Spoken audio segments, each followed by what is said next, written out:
பார்த்து என்ன கேட்கிறார் அப்படின்னா, உன்னிடத்தில் என்ன இருக்கிறது, உன்னிடத்தில் என்ன இருக்கிறது.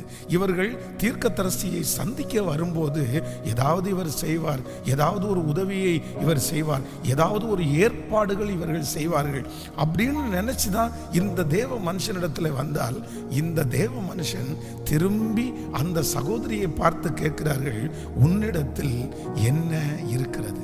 அப்ப அவர்கள் என்ன சொல்றாங்கன்னா, என்னிடத்தில் இருக்கிற இந்த பலத்தை வைத்து இவ்வளவு பெரிய பிரச்சனையை என்னால் மேற்கொள்ளவே முடியாது. அதனால தான் சொல்றாங்க, ஒரு குடம் எண்ணெயே அல்லாமல் வேறு ஒன்றும் இல்லை.